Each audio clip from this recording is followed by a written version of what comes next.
राष्ट्र कैसे चलाएंगे लोग? आज बता दें कि किसी को भरोसा है नेता पर, किसी को पदाधिकारी पर भरोसा है। और जब सीबीआई से जांच होगा तब पूजा जैसे जैसे बहुत सारे लोग चूहा के तरह बिल से निकलेंगे। समाज में बदलाव लाने का हर कोई प्रयास करता है, नए नए तरीकों को अपनाता है। कुछ इसी तरह का तरीका अपनाया है विजय कुमार ने और निरंजन कुमार ने। पटना के रहने वाले विजय कुमार और निरंजन कुमार भारत भ्रमण के लिए निकले हुए हैं और समाज को एक संदेश देना चाह रहे हैं कि जिस तरह से भारत में भ्रष्टाचार बढ़ रहा है और कई जो बातें हैं वो इस माध्यम से वो लोगों के समक्ष रखना चाह रहे हैं। विजय कुमार हमारे साथ हैं और उनसे जानते हैं कि ये जो अलग तरीका है ये क्यों अपनाया। बहुत सारे तरीके हैं, ये यूनिक तरीका क्यों? पटना के गांधी मैदान से 26 जनवरी को हमने पैदल भारत यात्रा का भ्रमण किया। फर्स्ट में वहाँ से बिहार होते सिलीगुड़ी होते सिक्किम गया, सिक्किम के बाद असम, असम के बाद अरुणाचल, नागालैंड, मणिपुर, इम्फाल, मिजोरम, त्रिपुरा, मेघालय, बंगाल और आज झारखंड। 10वां राज्य मेरा है जो पद यात्रा हम कर चुके हैं। हमारी मांगे हैं कि व्यवस्था में हो परिवर्तन।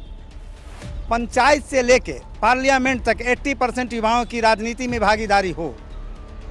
सरकारी संसाधनों में 80% युवाओं की भागीदारी हो। जो पढ़ लिख गए उन्हें रोजगार या नौकरी, अगर नहीं दोनों में है तो उन्हें बेरोजगारी भत्ता सुनिश्चित की जाए। चौथी में जो चुनाव हो वह सरकारी खर्चे पर चुनाव हो ताकि गरीब गुरबे वंचित लोग सदन तक पहुंच सकें। जिस तरह से सरकारी कर्मचारियों की उम्र सीमा निर्धारित है उसी तरह राजनेताओं का भी उम्र सीमा निर्धारित होनी चाहिए। आप जिस रास्ते पर निकल पड़े हैं, पद यात्रा कर रहे हैं, क्या लग रहा है बदलाव ला पाएंगे आप? क्योंकि इस तरह के बहुत सारे रास्ते अपनाए गए हैं। निश्चित रूप से बदलाव तो आना ही, इसको तो कोई दुनिया में काट ही नहीं सकता है। आज नहीं तो कल सकारात्मक सोच रखिएगा। कोई कहता था कि गांधी जी से देश आज़ाद होगी, अंग्रेज को भगाएंगे, जेपी का मूवमेंट देखे थे, उसी तरह यह चिंगारी है, एक दिन शोले के रूप में काम करेगा। और निश्चित आप लोग बेफिक्र रहिए, एक दिन न एक दिन युवा शासक भारत का बनेगा। याचक नहीं, युवा बनेगा शासक। जब शासक बनेगा युवा तो देश का तकदीर और तस्वीर बदल देगा।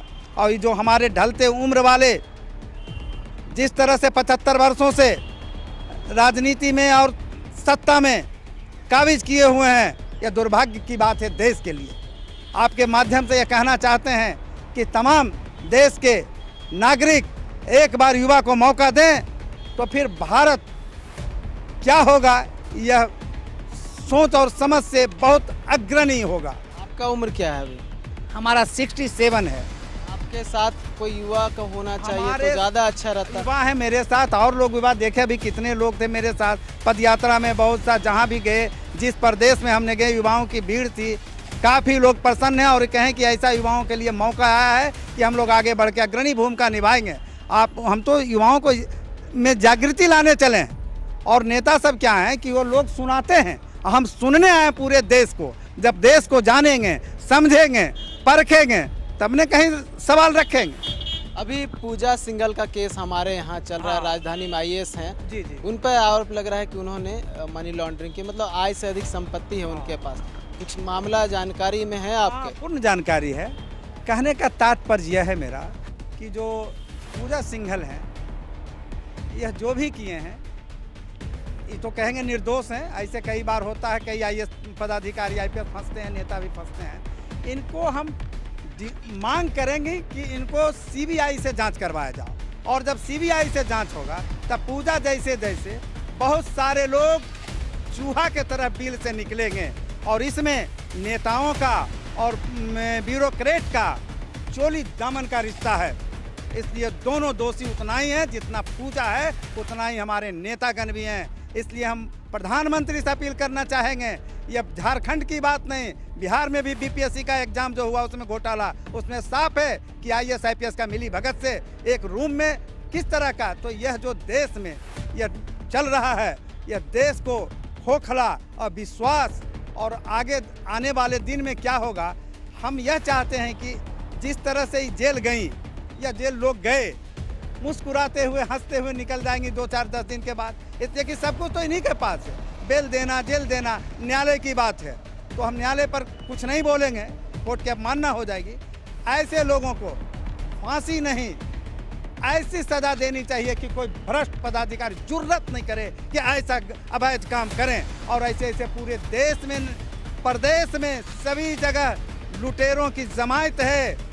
आज भी मैं खुलेआम कहूँगा कि 80% ऐसे IAS IPS हैं जो कि खेल में संलिप्त हैं। इसको प्रधानमंत्री से बार बार मैं कहूँगा, अपील करूँगा कि इसको CBI से पूरे मामले पूजा सिंघल का और बिहार का ही जांच करवावें, लेकिन जांच होगी नहीं। आपको CBI के सुप्रीम कोर्ट कहा था कि अब पिंजड़े के तोता हैं। CBI को भी मैं कहता हूं कि वह भी जो करें तो न्यायपूर्वक बात करें। सबसे बड़ी देश में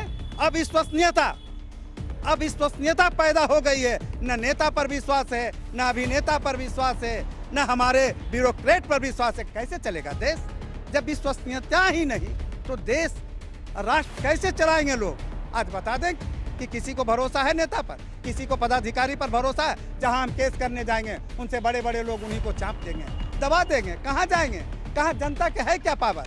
जनता वोट देने तक, मताधिकार 5 बजे तक उसका अधिकार और ताकत रहता। 5 बजे बाद तो हम नागरिक।